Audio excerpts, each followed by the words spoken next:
facile. Alors facile, on va mettre des guillemets.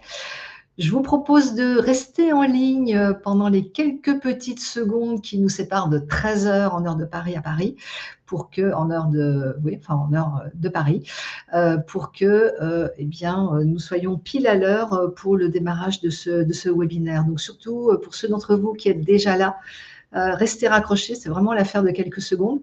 Et puis on va démarrer. Je suis ravie de vous retrouver à nouveau pour ce nouveau live sur la prise de parole. Dans quelques secondes, il est 13 heures et nous démarrons à l'heure. Vous pouvez déjà commencer à mettre dans le chat des petits coucous, des petits bonjours. Voilà, allez, il est 13 heures, on démarre.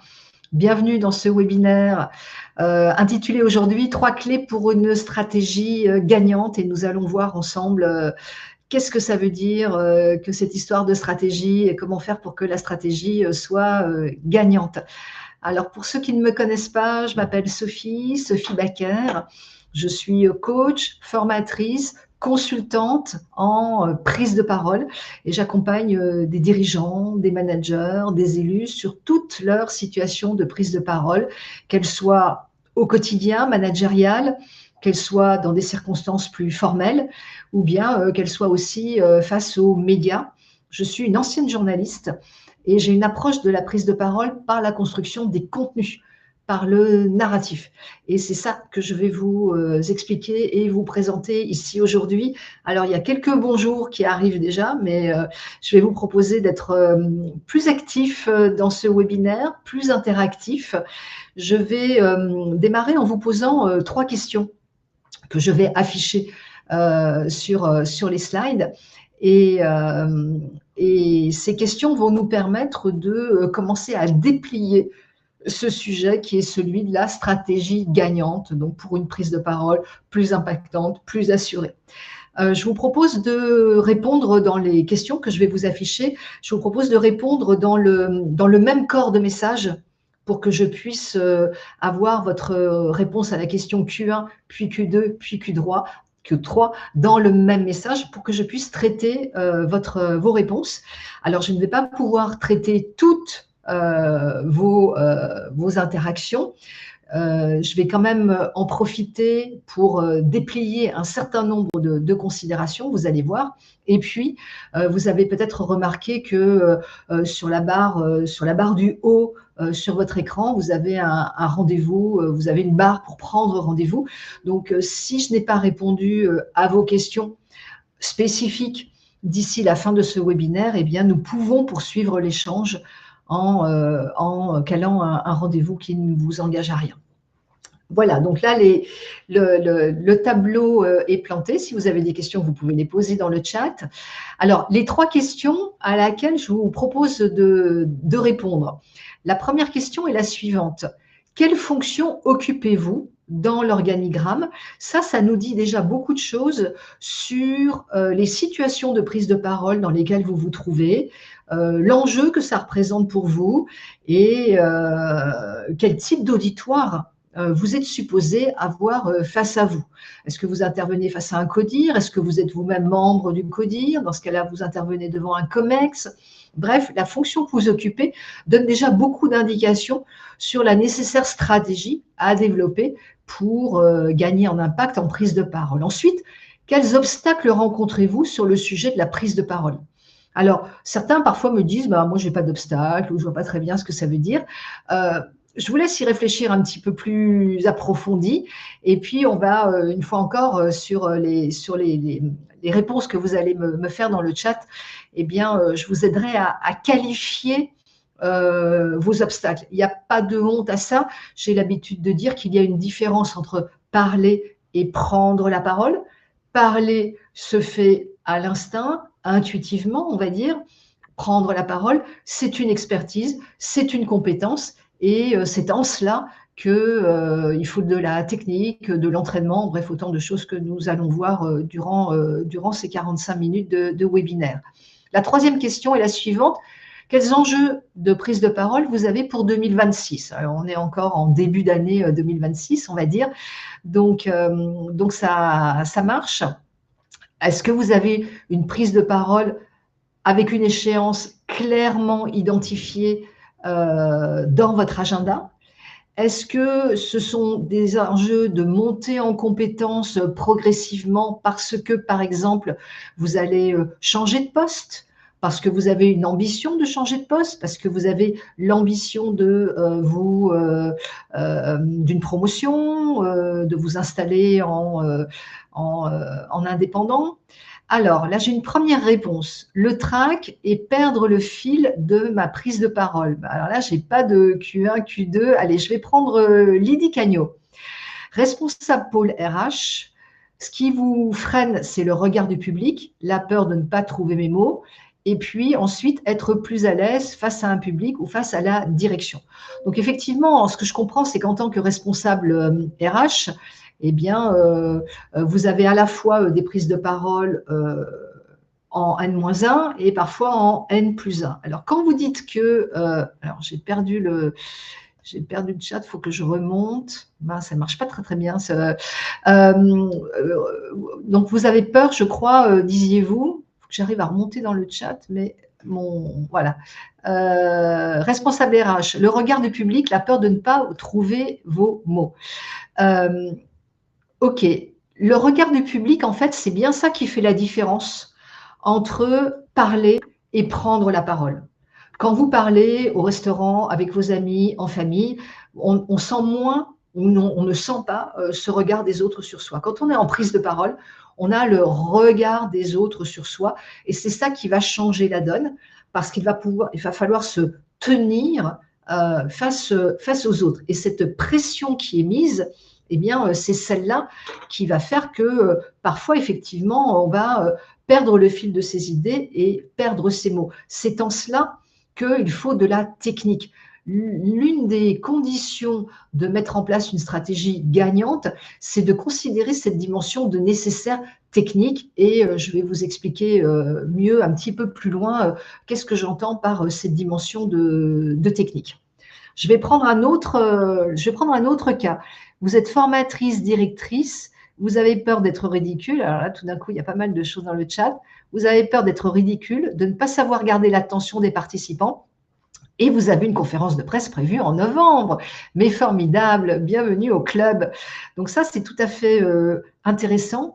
L'idée, c'est… alors, la question de peur d'être ridicule, c'est aussi quelque chose qu'on appelle souvent le syndrome de l'imposteur. Hein, c'est-à-dire on se sent, parfois, hein, certaines personnes ne se sentent jamais suffisamment qualifiées, suffisamment expertes pour avoir envie pour se sentir à l'aise dans l'exercice de prendre la parole. Donc, il y a une différence, et c'est l'un des points que je vous propose à tous de bien considérer. Il y a une différence. Tout à l'heure, je disais qu'il y a une différence entre parler et prendre la parole. Et là, je voudrais insister sur le point qui est la différence entre savoir et savoir dire. En fait, moi, je pars du principe que vous êtes tous sachants, experts de vos sujets, de vos métiers, des situations dans lesquelles vous vous trouvez. Ce n'est pas ça le problème. Parfois, d'ailleurs, on est peu sachant, parce que, par exemple, quand on vient de prendre un poste, on est peu sachant. Mais n'empêche que ça ne doit pas empêcher d'avoir une prise de parole impactante. Okay, donc, bien distinguer le savoir et le savoir-dire. Moi, je vous aide à gagner en savoir-dire. Et donc, ça suppose de la technicité. Ça suppose une montée en compétence sur une dimension d'expertise. Alors, comment ne pas avoir l'air ridicule ?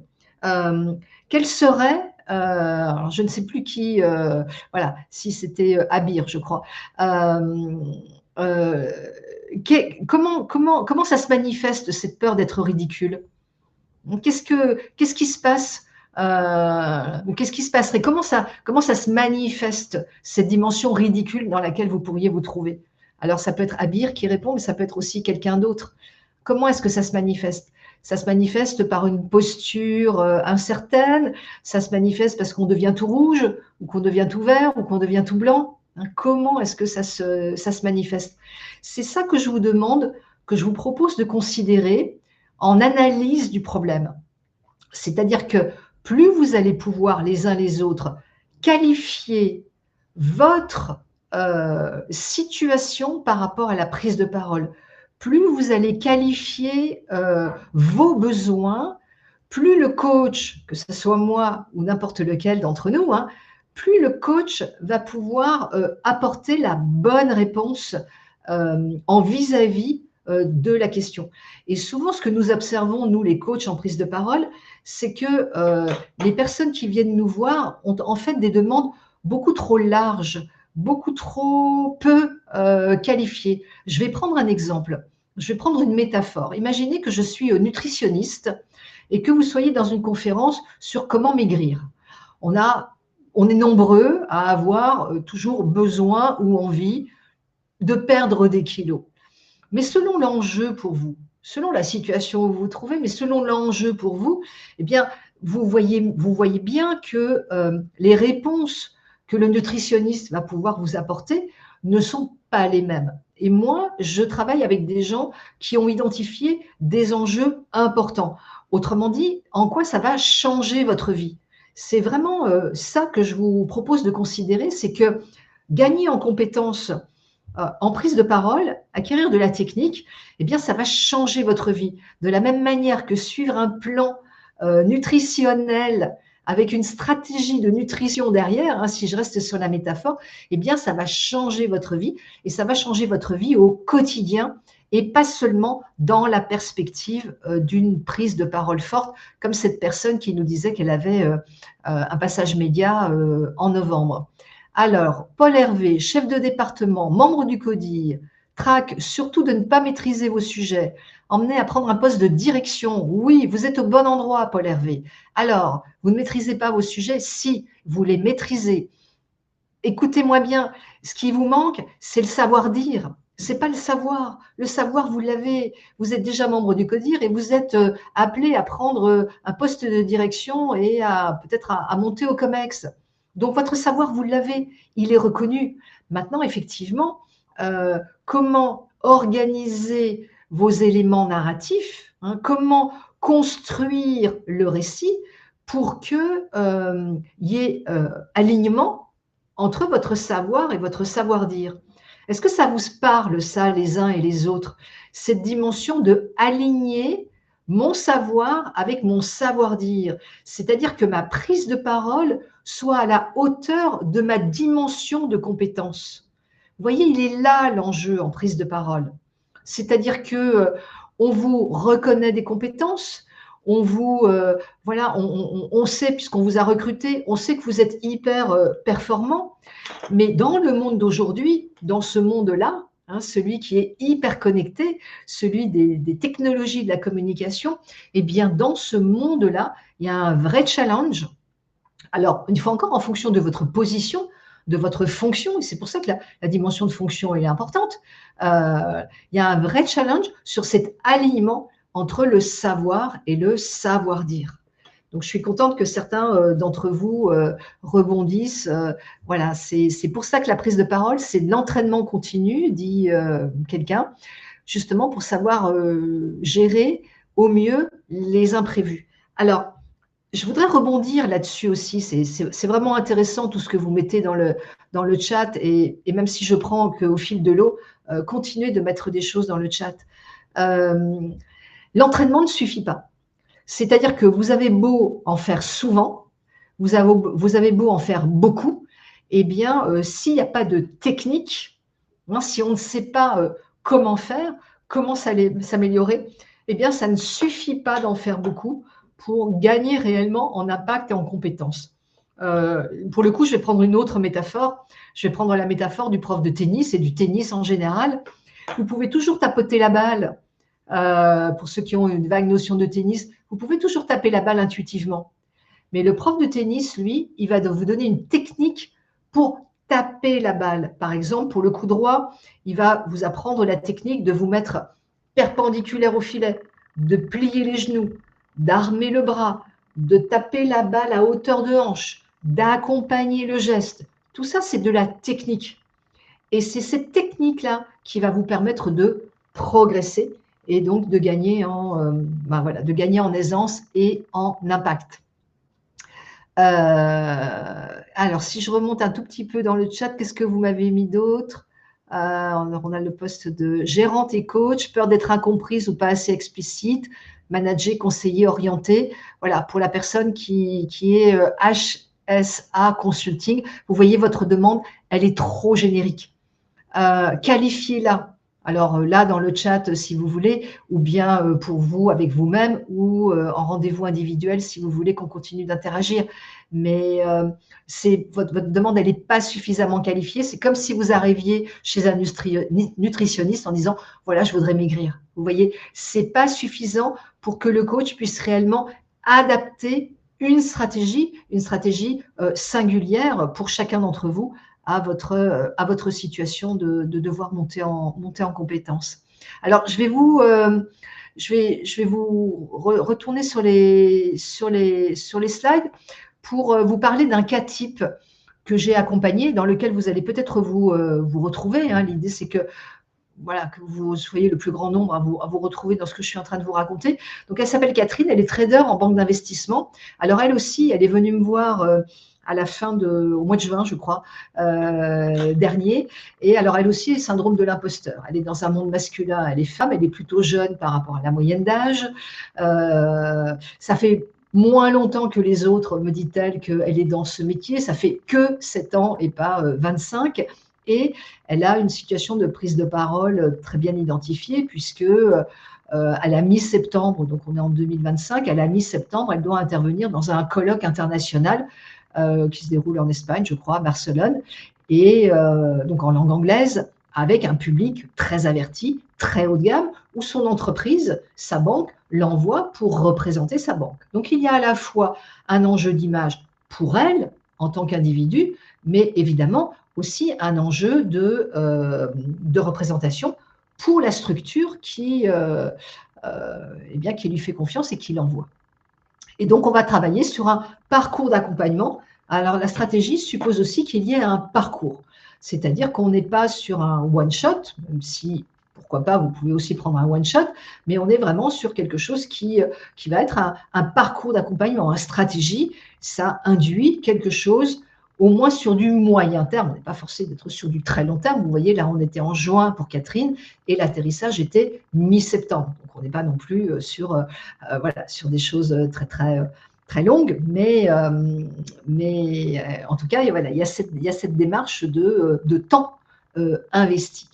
Et donc, on a organisé un parcours d'accompagnement de 5 séances pour Catherine entre la fin du mois de juin, début juillet avant qu'elle parte en vacances, et puis ensuite fin août et début septembre, dans la perspective de cette intervention à Barcelone. Alors, le avant-après, hier et aujourd'hui, avant-après. Donc, au-delà du fait que elle ait eu non seulement des très bons retours sur sa prise de parole à Barcelone, mais qu'elle se soit sentie à l'aise. Aujourd'hui, ce qui se passe, c'est qu'elle me dit que dans toutes ses prises de parole du quotidien, en situation très formelle ou moins formelle, dans toutes ces situations, elle sent qu'elle a gagné en assurance et en impact, en crédibilité. Le syndrome de l'imposteur, il est loin derrière elle. Elle se sent pleinement légitime. Pourquoi? Parce qu'on a travaillé à mettre le récit au bon endroit. Ça fait partie des techniques, je vais vous expliquer.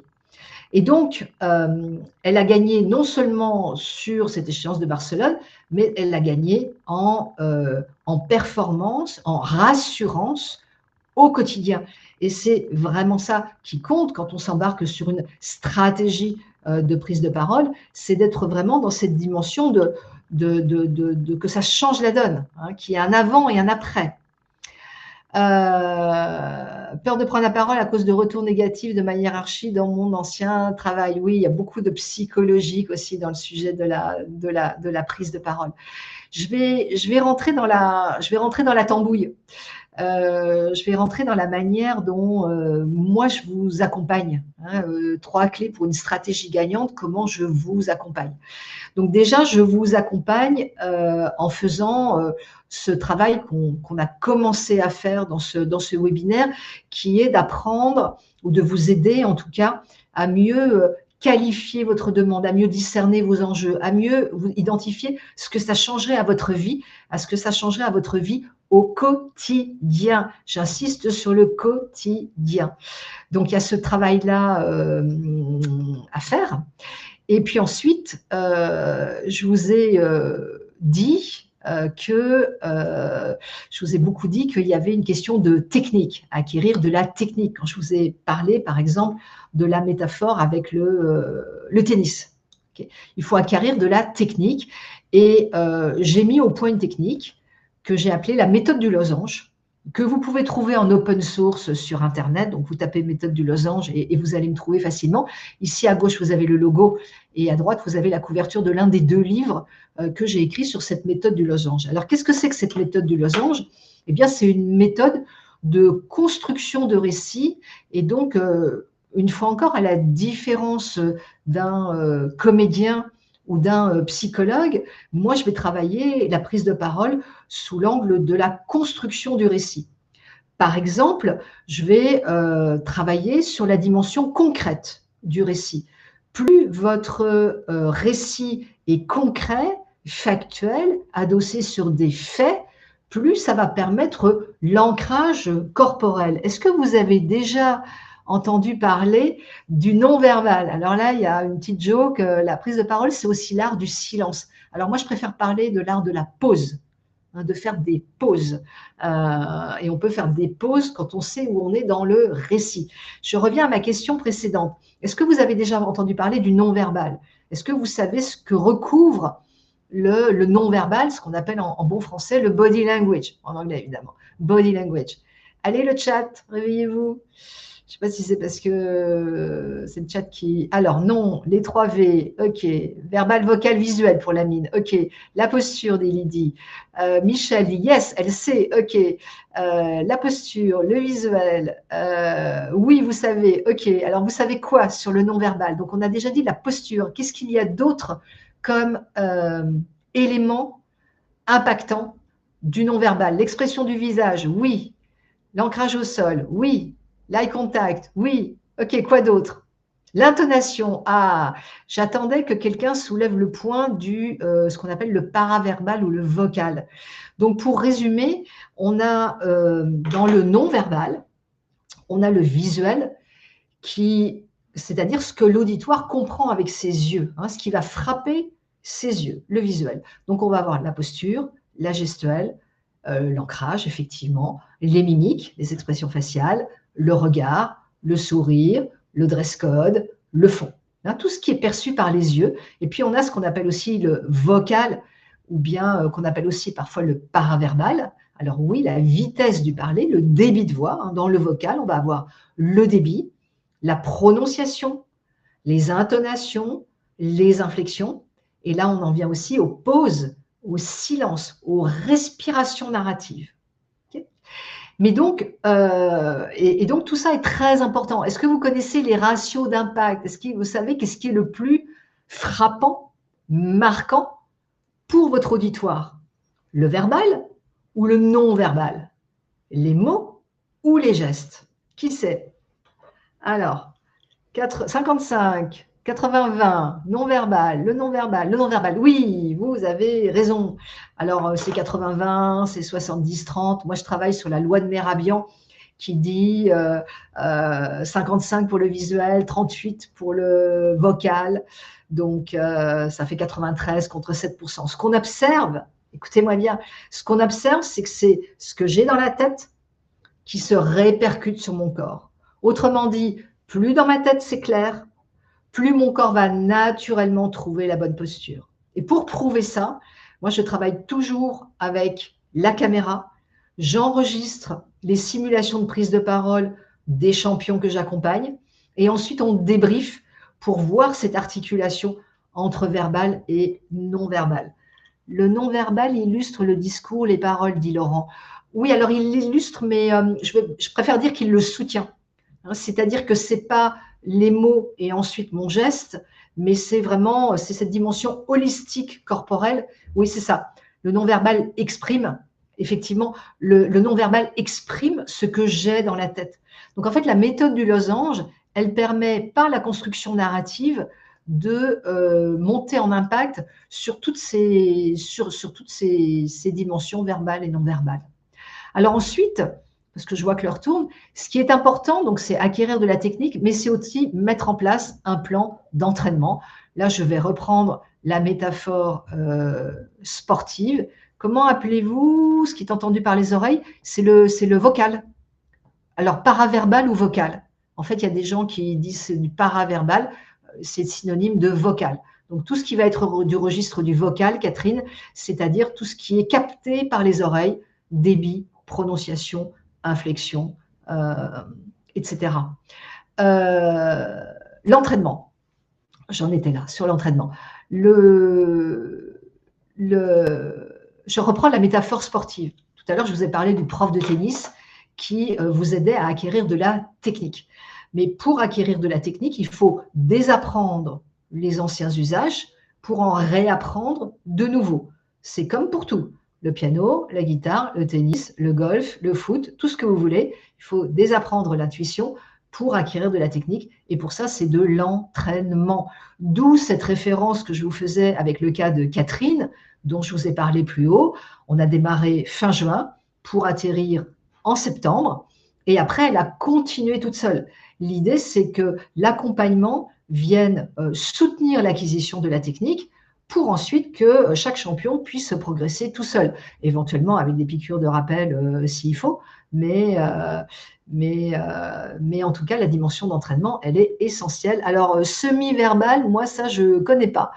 Langage du corps, je ne sais pas. Là, il y a des vocables que je ne connais pas. Moi, je préfère parler du visuel, c'est ce qu'on voit, le vocal, les oreilles, et le verbal, donc la construction avec les mots. Si je continue, donc on en est à 2, mettre en place, acquérir de la technique, mettre en place un plan d'entraînement et puis mesurer la performance. Et là aussi, je vais en appeler à la métaphore avec le coach sportif.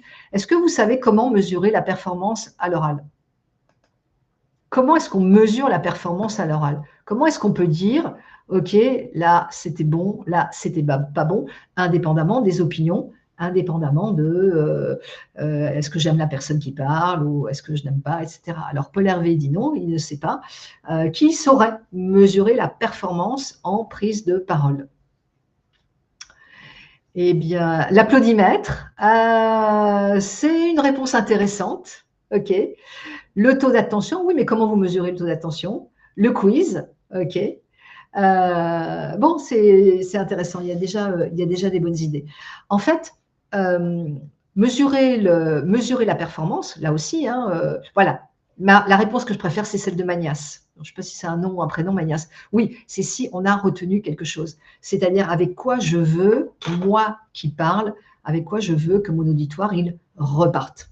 Et donc, pour mesurer ça, eh bien, moi, j'ai créé une grille d'évaluation de la performance parce que ça m'a paru très important de dépasser sur le sujet de la prise de parole, de dépasser le j'aime, j'aime pas, c'est bien, c'est pas bien, okay, et d'arriver avec quelque chose qui soit mesurable et qu'on puisse évaluer, qu'on puisse tracer une courbe de progression pour chaque champion que j'accompagne. Et dans cette mesure de performance, eh bien, j'ai tout simplement inscrit toutes les dimensions qu'on vient de voir, verbales et non verbales. Posture, gestuelle, ancrage. Par exemple, sur la posture, est-ce que la posture est stable? Est-ce qu'il y a un ancrage? Est-ce que la personne se tient dans son récit? Ou bien est-ce qu'elle se balance? Auquel cas, elle est probablement hésitante.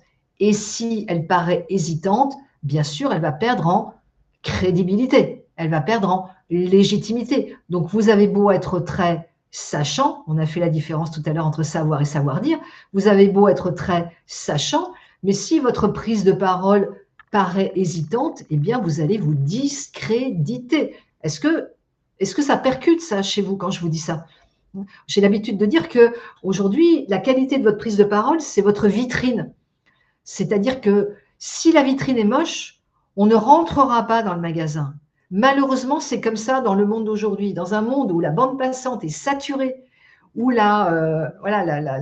l'auditoire est absolument croule sous les informations, la data, les prises de parole, eh bien, cette dimension de crédibilité, d'impact, de performance, eh bien, elle est de plus en plus attendue. Et je peux imaginer qu'un certain nombre d'entre vous qui êtes dans ce webinaire aujourd'hui, eh bien, vous ayez identifié cette chose-là et c'est pour ça que vous êtes là.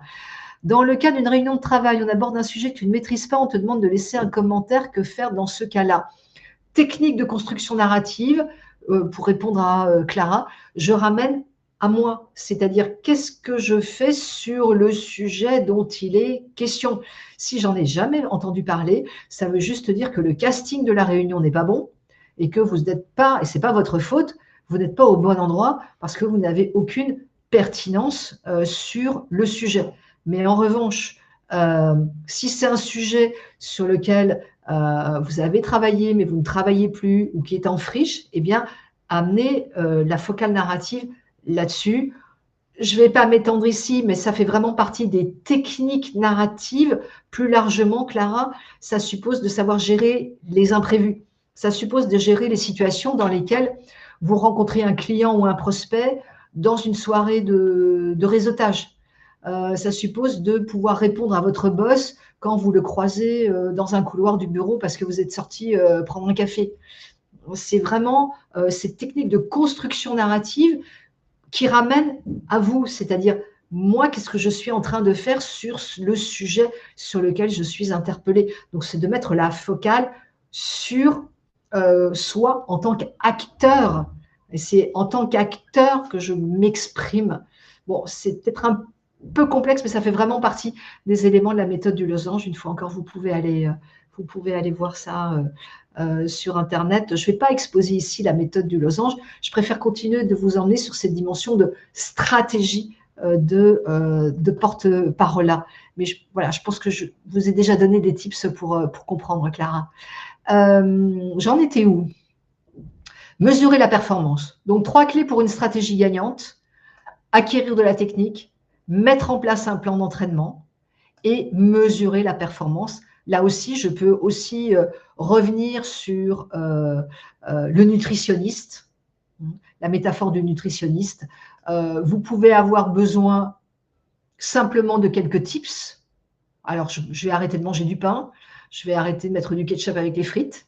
Okay, c'est déjà bien, c'est déjà une prise de conscience, c'est déjà quelque chose. Mais si vous voulez qu'il y ait un avant et un après, si vous voulez changer de paradigme, si vous voulez que ça serve à partir de maintenant, tout le temps, parce que vous avez des enjeux de prendre un poste au-dessus, de développer votre activité, de monter dans la hiérarchie, de passer dans les médias pour une mise en visibilité de vous et de votre entité. Si vous avez des enjeux qui sont importants, les tips n'y suffiront pas, les trucs et astuces n'y suffiront pas. C'est comme pour la nutrition, hein. J'arrête de manger du pain ou bien je m'embarque sur quelque chose qui relève davantage d'une stratégie pour qu'il y ait un avant et un après. Vous me suivez sur cet avant-après, hein, qu'il y ait un avant et un après. Alors, tout le monde n'a pas forcément besoin qu'il y ait un avant et un après. Mais certains en ont besoin et l'ont déjà identifié, ou bien ce webinaire peut vous servir à identifier cette dimension d'avant-après. Alors, et vous maintenant, qu'est-ce que vous pourriez faire par rapport à tout ce qu'on se dit ici aujourd'hui? Première chose, aller chercher l'information. Alors, quand je parle d'aller chercher l'information, je pense à plusieurs types d'informations. D'abord, il y a aller chercher l'information sur ce que vous êtes en train de faire, n'est-ce pas?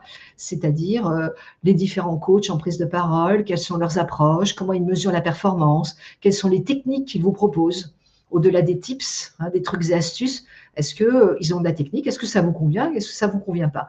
Mais il y a une autre dimension aussi dans cette dimension d'aller chercher l'information, c'est aller chercher l'information pour savoir ce qui émane de vous lorsque vous êtes en situation de prise de parole. Est-ce que vous savez ce qu'on pense de vous quand vous prenez la réponse, quand vous prenez la parole? Est-ce que vous pouvez là déjà nous livrer quelques témoignages là dans le chat? Est-ce que vous savez ce qu'on dit de vous? Est-ce qu'on vous a déjà fait du retour? Est-ce qu'on vous a déjà dit c'est bien, peut mieux faire, ou alors ça ne va pas du tout? Est-ce qu'on vous a déjà fait du retour? Alors, je n'ai pas beaucoup de choses qui arrivent dans le chat. Moi, ma suggestion par rapport à l'expérience que j'ai en tant que coach, ma suggestion, c'est que souvent, on ne fait pas de retour, aussi parce que vos interlocuteurs, en fait, ne savent pas comment vous en faire. Et comme ils ne veulent pas vous démoraliser, eh bien, tout simplement, quand ça ne marche pas, ils ne vous le disent pas. Alors, effectivement, quand c'est positif, on vous le dit, mais l'impression d'un savoir-dire à parfaire. OK, pour Sandrine. OK. Alors, souvent, on vous dit, OK, c'était top, mais quand on vous dit pas que ça n'allait pas. Et donc, du coup, c'est beaucoup plus compliqué à rectifier le tir quand on ne sait pas ce qui émane de soi. D'où l'importance de travailler face caméra et d'avoir cette grille de mesure de la performance pour savoir tout simplement de quoi on parle et pouvoir étalonner, hein, mesurer la qualité de la performance sur des critères objectifs, hein, sur des critères tangibles et pas sur des impressions, du feeling, au pif comme ça, voilà, en fonction de l'humeur du jour, etc. Donc, c'est très compliqué parce que c'est très challengeant, mais je vous recommande vraiment de demander à des personnes de confiance qu'est-ce qui émane de vous quand vous prenez la parole? Est-ce que vous donnez le sentiment d'être crédible, d'être assuré, d'être stable, ou est-ce qu'il y a des choses à travailler? Et quand vous avez un interlocuteur qui est capable de vous faire ce retour, bah, insistez pour savoir exactement à quel moment. Est-ce que vous êtes plutôt faible au début d'une prise de parole ou à la fin? Est-ce que vous savez démarrer? Est-ce que vous savez clore, conclure? Est-ce que vous savez marquer les pauses? Comme le disait quelqu'un, oui, bah oui, la question du début, hein, comment j'accroche, comment je démarre. Syndrome de l'imposteur, Sandrine on a beaucoup parlé aussi, enfin je crois que j'en ai beaucoup parlé depuis 13 heures. Donc en fait, choisissez les bonnes personnes pour vous faire ce retour, des personnes en qui vous avez confiance, dont vous savez qu'elles vous feront du retour, on va dire, raisonnable, et creusez le sillon avec elles. Ne vous arrêtez pas à la première réponse, essayez de mieux savoir, comme je vous le donnais, les pistes, le début, la fin, le milieu, vous vous essoufflez, vous devenez rouge, vous perdez vos mots, ça se voit, le regard flotte, il n'y a pas de gestuelle, hein, le propos est coincé, ou bien vous êtes affalé, il n'y a pas d'énergie. Voilà, toutes ces questions-là, allez les poser à des interlocuteurs de confiance. Alors l'accroche, hein, voilà, l'accroche trop laborieuse, Isabelle, ça c'est vraiment quelque chose qu'on travaille avec de la technique, hein, ça s'appelle une technique de pitch. C'est certainement un mot que vous avez déjà entendu, hein. Aujourd'hui, on va parler beaucoup de pitch. Le pitch, c'est une structure accrocheuse dès le démarrage. Donc, on est vraiment dans de la technique. Le pitch, ça ne s'improvise pas. On n'invente pas un pitch. Un pitch, il y a des techniques pour ça et ça se travaille. Donc, je reviens toujours à mes fondamentaux. Le clavier déforme les écrits. Bon, je ne sais pas pourquoi il y a ça. Alors ensuite, je continue parce que l'heure tourne. Alors, vous allez chercher l'info et puis qu'est-ce que vous allez faire d'autre? Eh bien, vous allez évaluer l'enjeu pour vous. Évaluer l'enjeu. On en a parlé aussi beaucoup ensemble. Qu'est-ce qui se joue, hein? Enjeu, c'est qu'est-ce qui se joue pour vous? C'est une promotion, c'est un développement business, c'est grimper dans une hiérarchie, c'est avoir aussi du retour en termes de crédibilité, de satisfaction, c'est-à-dire de considération. Est-ce que c'est un enjeu matériel, financier, de développement business, ou bien est-ce que c'est un enjeu plus d'être rassuré, d'être confortable, de savoir qu'en toute situation, on va s'en sortir correctement? Est-ce que c'est un enjeu de mieux vivre au quotidien toutes les situations de prise de parole qui peuvent se présenter? Alors, pour Isabelle, un développement business, création d'entreprise, ben oui.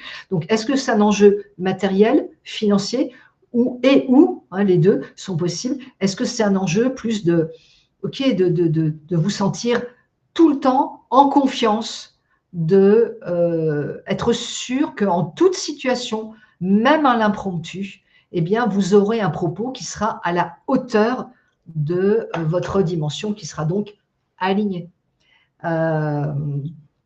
Storytelling, oui, alors pitch et storytelling, hein, ce sont ces deux techniques narratives qui sont nés à la fin du siècle dernier, donc à la fin du XXe, et qui sont aujourd'hui des obligés dans le monde communicationnel d'aujourd'hui. C'est avec du pitch et du storytelling qu'on va construire le récit, notamment sur les médias sociaux, donc du très court, clair, concret, visuel. C'est vraiment toutes ces nouvelles modalités, mais qui sont aussi attendues par l'auditoire dans toutes les situations de prise de parole. J'ai l'habitude de dire que l'auditoire d'aujourd'hui, il est devenu impatient, impertinent et zappeur parce que la bande passante est saturée et que l'auditoire est devenu extrêmement exigeant à l'égard de l'orateur qui se trouve face à lui. Plus un enjeu de confiance et de maîtrise de posture. Ok, bah, y a les deux et parfois ils s'additionnent et parfois ils sont distincts. Enjeu de développement financier, matériel, position dans une hiérarchie, ou bien enjeu de juste de se sentir ok avec soi-même au quotidien. Moi, je récupère, hein, je travaille avec des personnes qui ont largement la cinquantaine, donc qui ont plus de 30 ans de métier derrière elles et qui arrivent dévastées parce que c'est une pression au quotidien pour ces personnes-là que de se tenir dans une prise de parole. Donc, avant de vous rendre malade, avant de développer un ulcère ou je ne sais pas quoi, prenez de la technique, la mienne ou celle de quelqu'un d'autre. Mais allez chercher de la technique, c'est essentiel. Et puis, troisième recommandation de ce que vous pourriez faire après ce webinaire, demandez-vous ce que vous pourriez mettre en place. Donc, demandez-vous à quoi vous êtes prêt en termes de temps passé, d'investissement énergie, temps, évidemment, investissement financier aussi, hein, c'est mon métier. Donc, les gens comme moi, ben, on gagne notre vie avec cette expertise-là. Mais avant même les aspects financiers, j'insiste, est-ce que je suis prêt à prendre… alors, donc, vous vous souvenez, pour Catherine, 5 séances, 3 heures chaque séance, et je propose des exercices à la fin de chaque séance, des gammes, hein, comme un coach sportif vous donnerait des gammes pour que vous continuiez, pour que mes champions continuent l'entraînement tout seuls. Donc, pour vraiment se mettre dans un dispositif. C'est pour ça qu'il est question de stratégie. C'est un accompagnement sur du moyen terme. En général, au bout de 4 séances, parfois 5, comme pour Catherine, eh bien, la technique devient réflexe. L'entraînement, les habitudes d'entraînement se font aussi. Entraînement au quotidien, dans toute situation, y compris situation professionnelle, donc au quotidien. Et avec ça, eh bien, vous êtes paré à toutes les situations. Et il y a un avant et un après. Mais donc, la question de vous demander, voilà, qu'est-ce que vous pourriez mettre en place en termes de temps passé, d'investissement en temps, en énergie et bien sûr financier. Donc, ben pour finir, en fait, j'ai vraiment envie de rester sur la métaphore du coach sportif et ou du nutritionniste, mais la métaphore du coach sportif me parle davantage. Avec de la technique, vous allez progresser vite, vous allez savoir aussi comment modifier le geste, c'est-à-dire que vous pourrez vous auto-débriefer parce que vous aurez cette grille d'évaluation de la performance qui vous permettra d'avoir des points de repère tangibles. Et à partir de là, eh bien, vous entrez dans un nouveau monde. D'ailleurs, vous observez aussi votre auditoire avec un œil beaucoup plus critique. Alors, malheureusement pour vous, pour l'auditoire, je ne sais pas, mais voilà, vous avez des critères d'évaluation de la performance. Et ensuite, habituellement, au bout de 4 séances, eh bien, vous pouvez continuer tout seul. Alors après, on peut faire des piqûres de rappel avant une situation à très fort enjeu. Il y avait quelqu'un dans le chat qui disait qu'il y avait un rendez-vous média qui était déjà calé pour la fin de l'année. Une fois que la technique est installée, que la méthode du losange est comprise, intégrée et qu'elle est servie au quotidien, mais ensuite 1 ou 2 séances maximum peuvent suffire pour une remise en jambes et caler l'accompagnement sur cette situation très précise. Voilà, on arrive bientôt à la fin de ce webinaire. J'espère que je vous ai donné beaucoup d'éléments.